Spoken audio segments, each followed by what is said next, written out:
फौजी की जिंदगी एक संघर्ष है, एक त्याग है। और ऐसा नहीं कि ये संघर्ष और त्याग तभी तक रहता है जब तक वो फौज में रहे, बल्कि ये संघर्ष, ये त्याग समय के साथ साथ उसके रिटायरमेंट तक भी जारी रहता है। हम बात कर रहे हैं उन रिटायर्ड फौजियों के बारे में जिन्हें सरहद पर एडजस्ट करने के बाद समाज में एडजस्ट करना एक जंग जैसा ही है, जिन्हें समाज शाबाशी तो देता है लेकिन साथ नहीं देता। एक ऐसी अनसुनी आवाज जो दशकों के बाद दब के रह जाती है गांव के किसी कोने में और सिमट के रह जाती है वोटर लिस्ट के पन्नों में। जब 18 से 19 साल का फौजी फौज ज्वाइन करता है ना, तो वो बिछड़ जाता है अपने समाज से, अपनी मिट्टी से, अपने गांव से, अपने आंगन से। और गांव भले अपने फौजी को भूल जाए, लेकिन एक फौजी अपने गांव को कभी नहीं भूलता। साल के हर 30 त्योहार याद दिलाते हैं कि फौजियों के भी होली और दिवाली आता है, लेकिन वो समय के साथ सब छोड़ देता है। होली, दशहरा, दिवाली, वो छोड़ देता है अपना समाज, अपनी जवानी, अपना बचपन, अपने सपने, और उन्हीं सपनों और अपनों के बीच छोड़ देता है एक आम जीवन, क्योंकि उनके रगों में खून नहीं देशभक्ति दौड़ती है। लेकिन वही 40 साल का फौजी जब रिटायर होकर वापस घर आता है तो वो दुनिया से कट चुका होता है। वो सोशली कट ऑफ हो जाता है समाज से। वो समझ ही नहीं पाता सर्विस और रिटायर के बीच के गैप को। वो पाटने की कोशिश करता है इस खाई को। वो जोड़ना चाहता है दिल और दिमाग को। वो फिर से पुराने लम्हों को जीना चाहता है। वो सींचना चाहता है अपने खून और पसीने से अपनी मिट्टी और खेत को। लेकिन ये समाज, ये दुनिया उसके जज्बातों का मजाक बनाती है। उसके भावनाओं को पागलपन करार दिया जाता है। लेकिन एक फौजी फौजी होता है। उसको खुद पे भरोसा होता है।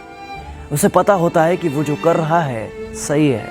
उसे तो आज भी लगता है कि दुनिया पूछेगी उसे कैंटीन की तरह और सर पे चढ़ा कर रखेगी रम की तरह। उसे तो आज भी लगता है कि दुनिया एक सर्विस की तरह है और यहाँ भी सारे काम फौज की तरह ईमानदारी से होते हैं। और ये भी एक कड़वा सच है कि दुनिया रिटायर्ड फौजियों को जगह नहीं देती साहब। वो बना के रखती है एक ऐसा गैप और राजनीति जिसका गणित आज तक किसी फौजी को समझ में नहीं आया, और उसकी इसी मासूमियत का फ़ायदा सारी दुनिया उठाती है।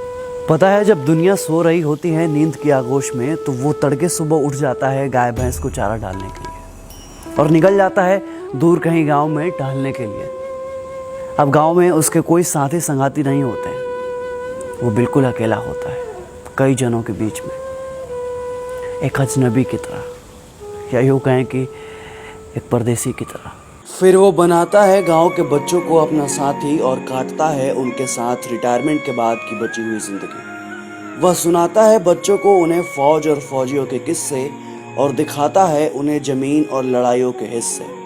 वो बांटता है अपना दुख दर्द और खोजता है उन पलों में अपना पल, क्योंकि फौजी अपने किस्से कहानियों को बार बार जीता है। एक फौजी अपने सिस्टम में इतना ट्रेंड होता है कि वो किसी भी मिट्टी, किसी भी मौसम में खुद को ढालने की क्षमता रखता है। लेकिन न जाने हमारे समाज की ऐसी मानसिकता क्यों है कि रिटायरमेंट के बाद एक फौजी को सिक्योरिटी गार्ड से ज़्यादा काबिल समझा ही नहीं जाता।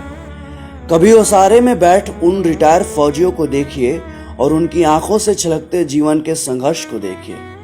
ऐसा लगता है कि बचपन की उम्र में रिटायर वो फौजी अभी भी वो अपना बचपन ढूंढ रहा है। वो देख रहा होता है कि शायद अभी भी रेलवे स्टेशन पर कोई घर से आ जाए और पूछे उसका हाल और देश दुनिया का समाचार। लेकिन सच्चाई भी है ये दोस्त कि रिटायरमेंट के साथ ही दुनिया की इंसानियत भी रिटायर हो जाती है। जब तक वो बैरक में रहता है तब तक उससे किसी को कोई दिक्कत नहीं होता। लेकिन फौजी जैसे रिटायरमेंट के बाद वापस घर आता है तो कभी कभी उसके खुद के बच्चे भी डांट देते हैं कि क्या पापा, सुबह सुबह खटर पटर क्यों करते रहते हैं? मेरे आपको नींद नहीं आती तो हमारी नींद क्यों खराब करते हो? अब उन्हें कौन समझाए कि तुम्हें अच्छी नींद आ जाए, इसी चक्कर में मेरी आती हुई नींद भी चली जाती है। फिर मैं इस कोशिश में कामयाब हो जाता हूँ कि तुम्हें मेरी परेशानियों का एहसास नहीं है।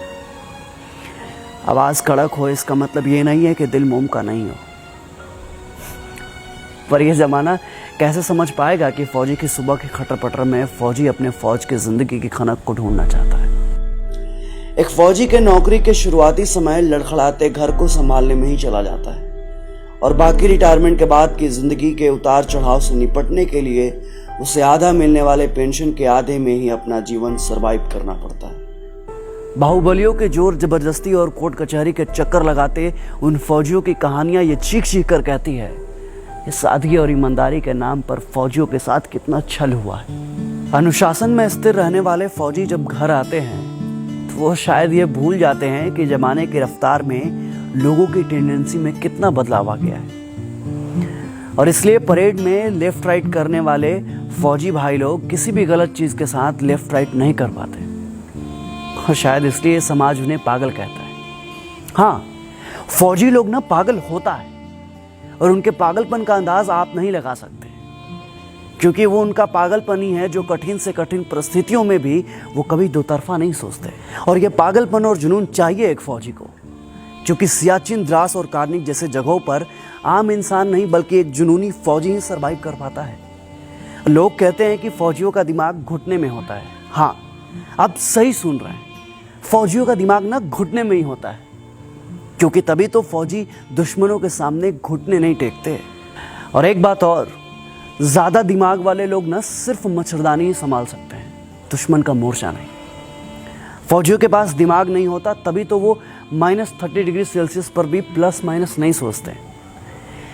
एसी में रहकर जैसलमेर की गर्मी आप नहीं समझ पाएंगे साहब, और आप दिमाग की बात करते हैं। फौजी की जिंदगी में अनुशासन, ईमानदारी और अपने खून पसीने की कमाई का आत्मसम्मान उसके अंदर कूट कूट कर भरा होता है।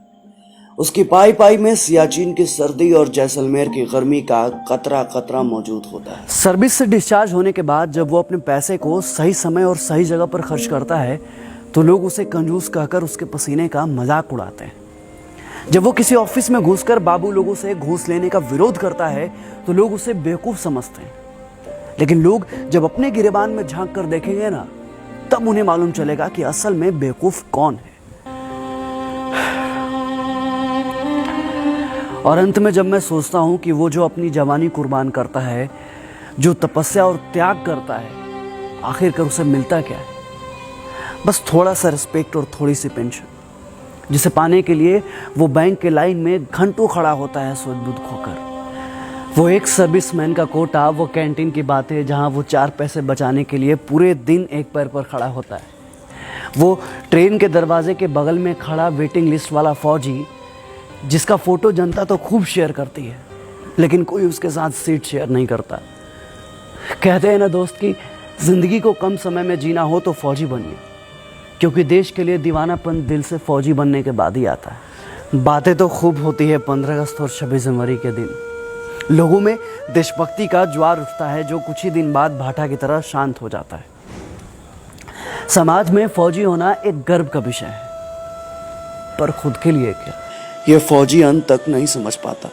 फौजी ना सब समझने की कोशिश करते हैं, लेकिन ये समाज उनको कब समझेगा?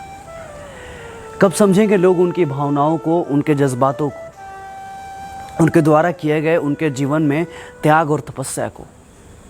कब समझेंगे उनकी मेहनत को, उनकी ईमानदारी को? क्या उसकी कारगिल और कुपवाड़ा की कहानियां सिर्फ कहानियां बनकर रह जाएंगी? एक फौजी के लिए फौज और जिंदगी दोनों एक ही बात है। फिर समाज के लिए फौज और फौजी दो अलग अलग हैं, ऐसा क्यों? क्या समाज में फौजी की शून्यता है, या फिर फौजी समाज का हिस्सा ही नहीं है? फिर क्यों समाज में रिटायर्ड फौजियों के लिए जज्बातों की शून्यता है? ये सारे सवाल समाज से हैं, और सनद रहें, समाज का हिस्सा आप भी हैं। सोचिएगा जरूर। जय हिंद, जय भारत।